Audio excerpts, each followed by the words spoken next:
Go ahead and take it away with your intro whenever you're ready. I'll jump in right after that, and we'll roll right through the episode. Okay. Hello, everyone. Welcome back to Women Over 40 Losing Weight.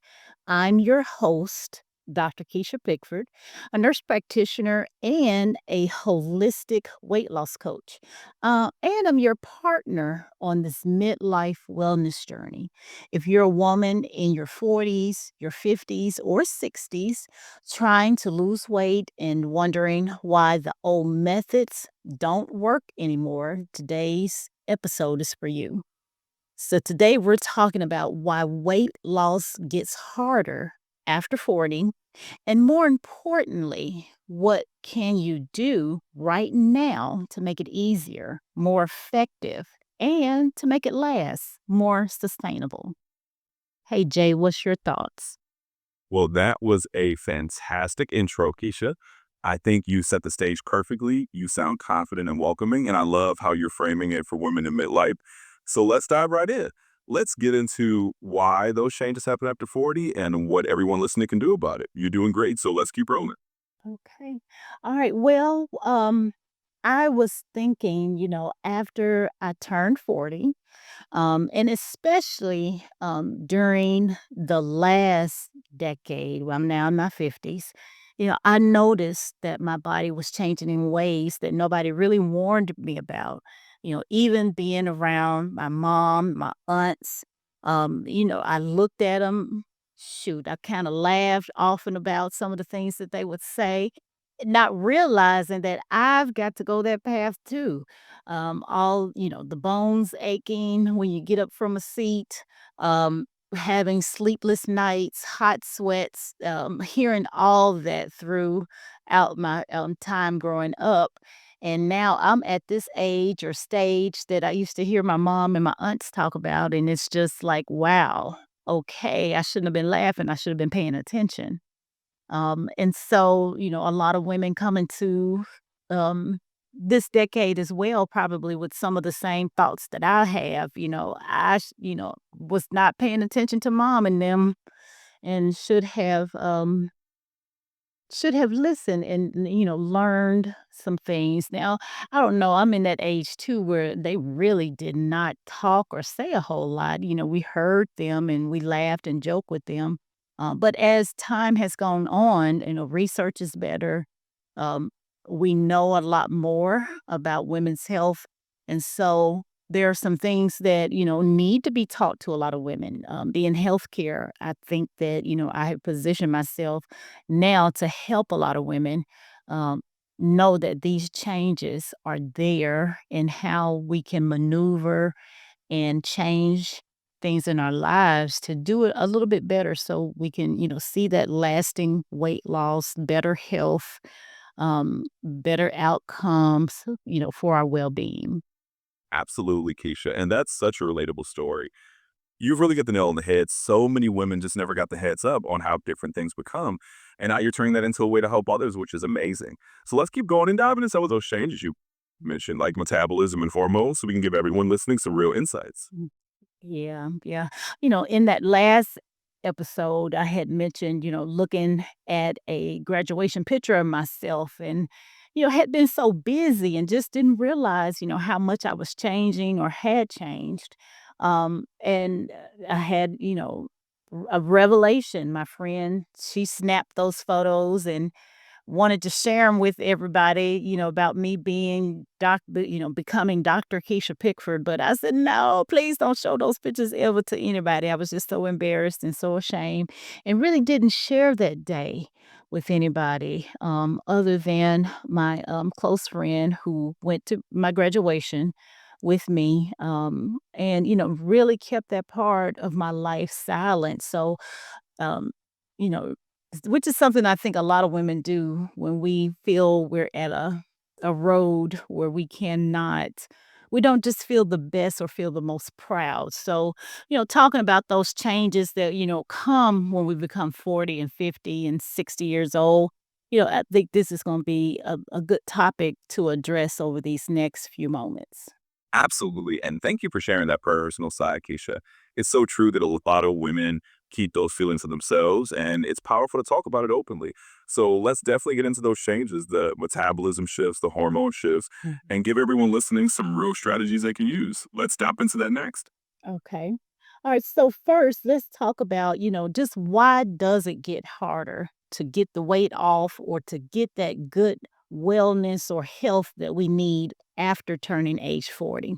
And I would say the first thing to really talk about is our metabolism and how metabolism slows. I know you're mostly on the fitness side of things and exercising side of things. And you may hear, women talk about that as well.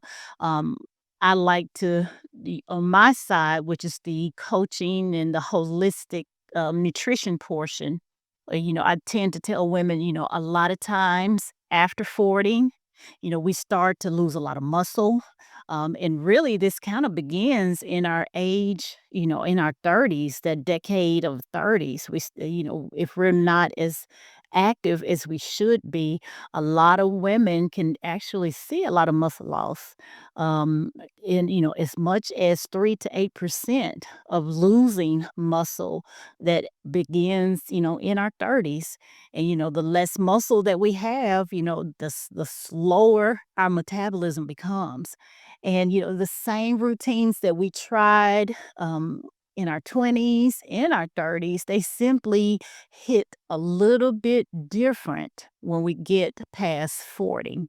Exactly, and that's such a key point. The body really does shift viewers on us, and what used to work just doesn't give the same results anymore. So as you said, losing muscle mass over time is a big part of that, and that's why strength training and nutrition become even more important after 40. And of course, hormones play a huge role too, which I know you got a lot of insight on. So let's get into that next and help everyone understand how those changes affect their journey. Yeah, yeah, that's right. Our hormones, begin to decrease and decline pretty quickly after age 40. I don't want to sound too sciencey because sometimes I can be not the best explainer. I can be that person that knows the science a lot, but when I get to explaining it and use those big words, it can get kind of woohoo. So I try to keep it as practical and as layman terms as I can, but estrogen, that's the one that's the most important for a lot of us after 40. It plays, a huge role in how fat is stored, how our mood is affected, how we sleep, and even hunger in our hunger senses, those hunger hormones. And then also, we begin to have problems with the hormone. Everybody forgets that insulin is a hormone. So we begin to have problems with our insulin. So we become insulin resistant. It tends to increase during this decade of life. And then another hormone that plays a key part after turning 40 is cortisol. It raises drastically. And that's because after 40, we tend to have a lot of stressors. We're mothers, we're wives, we're caregivers, we have aging parents that we're taking care of. We have more responsibility because a lot of us have turned into managers and supervisors, and we're running businesses. So we're on top of the other hats that I just mentioned. And so that's a lot of stress sometimes. And most of us tend to have adult children. Um, if you're like me, probably still in the home that is worrying and bringing you questions and bringing you stressors as well, because they have not, come into adulthood themselves, and they have a lot of questions, a lot of stress out there in the world themselves that they hadn't come accustomed to, and so they're bringing that into the home, and we're trying to manage that as well. And for me, and probably like a lot of other women, thyroid. I have an issue with my thyroid as well. So, and that kind of complicates my weight loss as well. Um, for years or even now, I tend to have low thyroid levels. I've been fortunate to eat correctly, that I have not been requiring any medicine lately. And when my hormones, my thyroid hormones are checked, those levels that my physician keeps up with, she doesn't get any bad numbers on me now, but she still watches it because I am a hypothyroid person. But she has taken me off my medicine lately because the numbers they have been normal and steady. But considering all of these hormones, this combination of things, the estrogen dropping, the insulin becoming insulin resistant, that increases, our cortisol levels are high, our thyroid levels are usually too low, or we're labeled as being hypothyroidism. A lot of women in this decade, having that combination of hormones out of order or out of whack tends to make us have, the belly fat, or fat around your abdomen or big guts.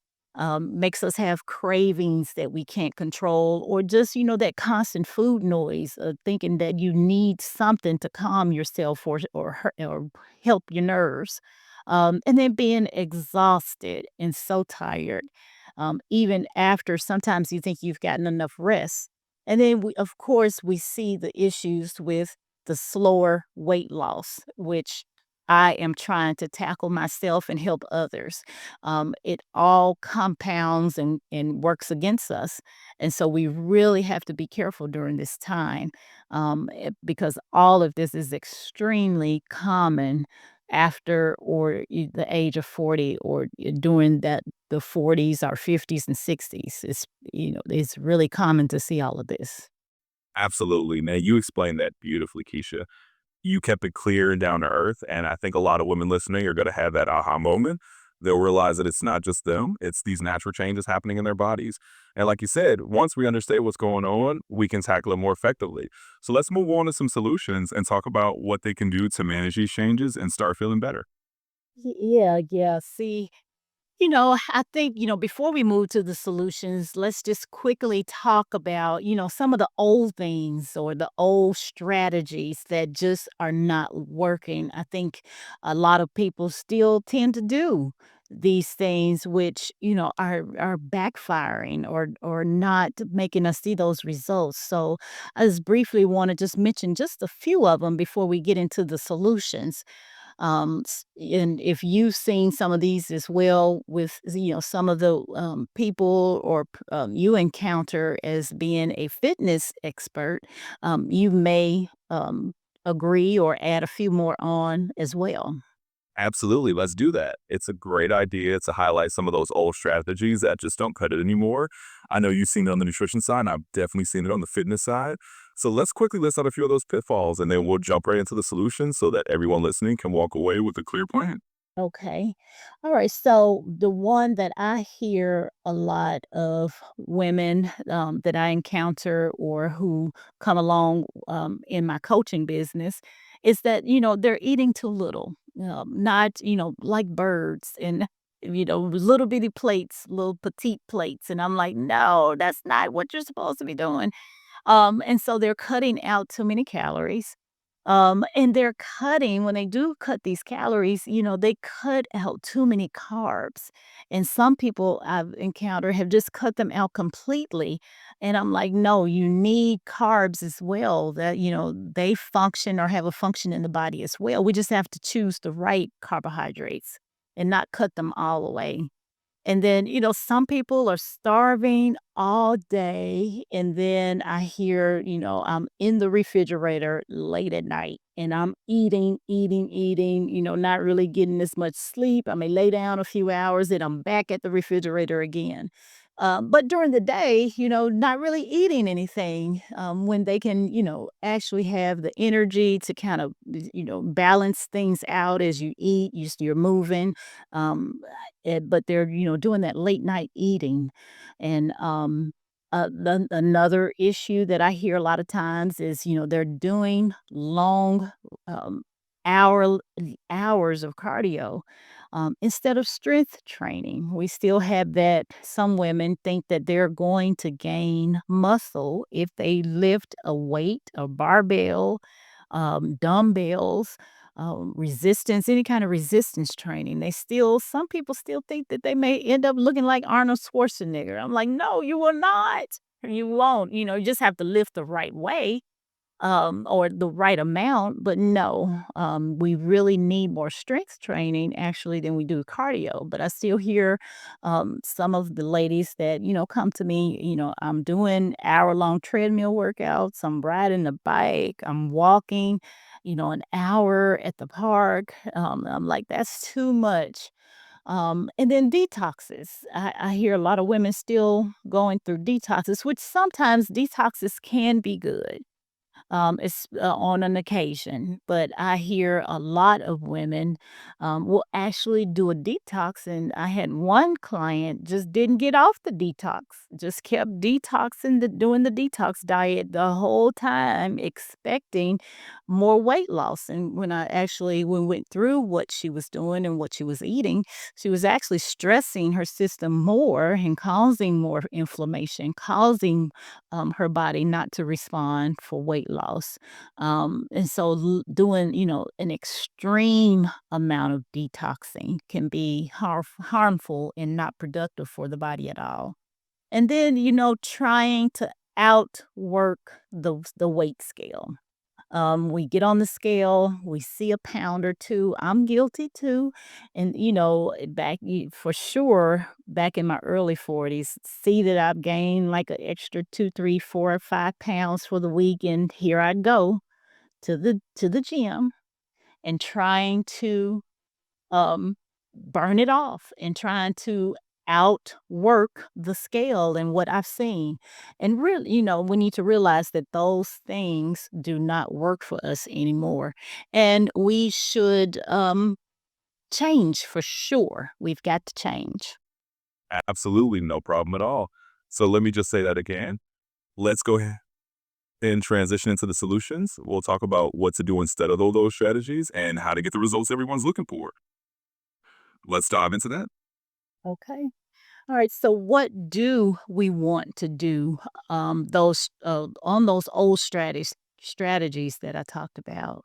Um, it's um, it's a lot, that we could talk about, but for time's sake, we want to for sure make sure that we're strength training. I know I talked about how women think that strength training is not for them, or that they feel like they may become too bulky or muscular looking. But strength training can be actually the number one metabolism booster for us, especially after 40. Because, your muscle is your metabolism and you need it. It actually will help you burn the fat, burn those calories, especially when you're in a resting state. It could be very helpful. Jay, you're a trainer. What's your thoughts on that strength training part, at least 2 to 3 times a week? Absolutely, you're spot on, Keisha. Strength training really is that secret weapon after 40.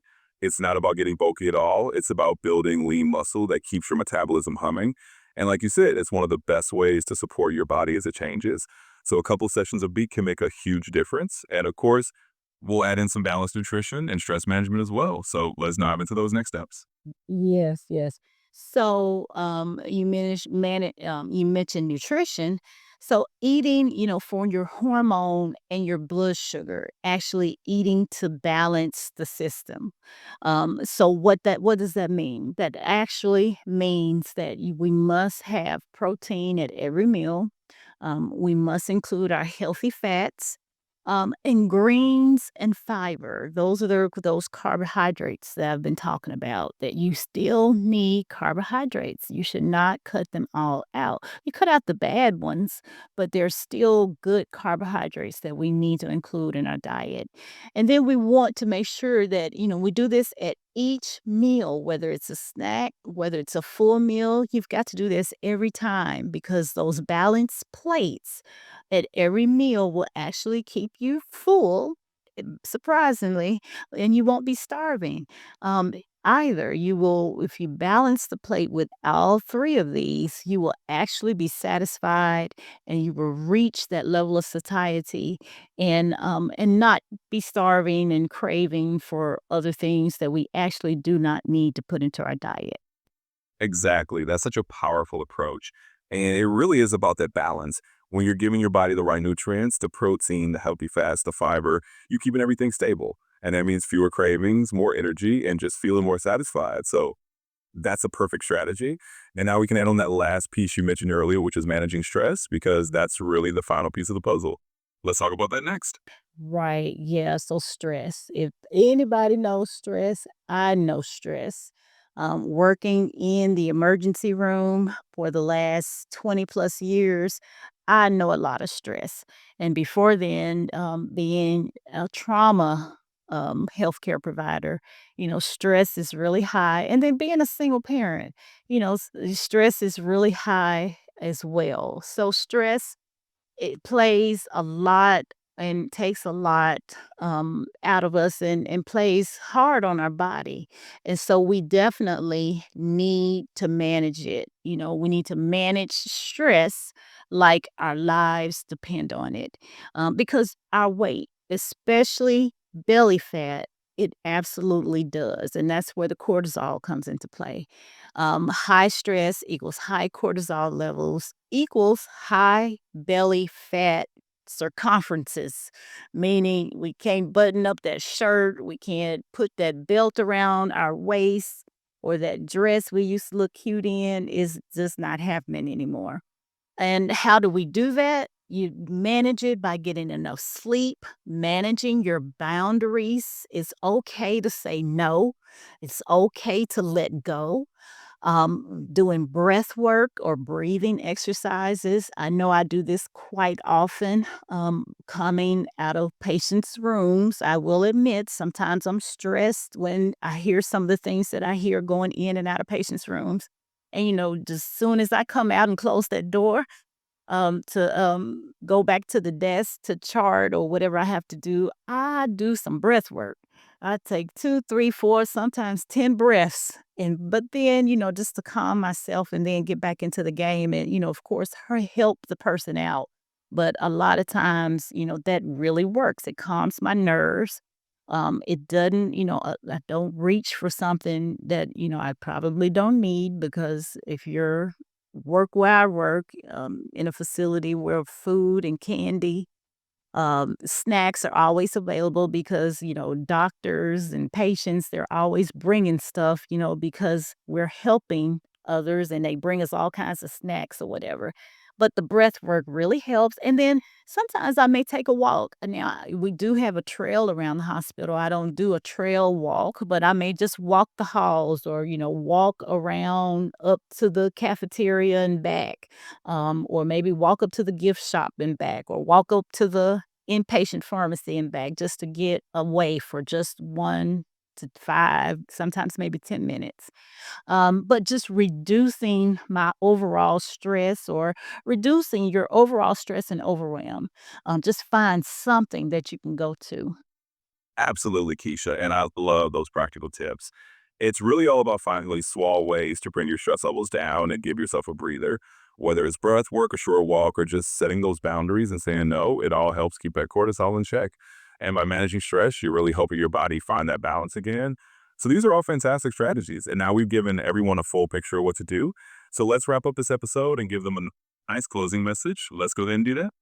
Okay. Well, I guess in closing, Jay, I would like to say, if you've been just struggling, and, I just want you to hear this. And, it's the old cliche now that a lot of people say, your body isn't broken, and you're definitely not lazy or failing, which a lot of us tend to think we do. Our bodies, we're just different now. And different bodies at this time, they need different strategies and different ways to do things. And once you learn how to work with your hormones, work with your metabolism, and decrease and manage that stress, everything starts to change, and it changes for the better. That's such a perfect note to end on, Keisha. It's all about understanding that your body just has new needs now, and you have the power to meet these needs. And I think you've given everyone some real hope and practical steps they can take. So let's wrap it up here. You did an amazing job on this episode. Let's get this one wrapped and ready for your Friday release. Yeah. Well, I guess the last thing just to say, if this episode has helped anyone, if it's helped you who are listening today, want make sure that you subscribe so you never miss a Friday release or episode with us. And if you want more guidance on your journey, you can definitely visit me at amplehealthandwellness.com, or you can reach out, and get my book. I have a book, Jay. I don't know if you knew that, but I do have a book. It's called The Wait Is Over. And if you're not ready to, contact me and do a full program at amplehealthandwellness.com, definitely grab our book, The Wait Is Over. It has some of these same strategies and techniques and, after 40, what to do at this stage and age of life. That's absolutely perfect, Keisha. That's a great way to close it out. You've invited them to subscribe, you've given them a next step, and you've mentioned your book, which is fantastic. So let's wrap it right here. This episode's good to go, and I think you've done an amazing job. Let's get it ready for that Friday release. Okay, Jay. It's been a great episode as well. Thank you for co hosting with me again. Until next week, everybody, Jay and I will see you later. Bye. Hi, everyone. That was a fantastic episode, and thank you, Keisha, for having me as your co-host. Until next week, we'll see you all then.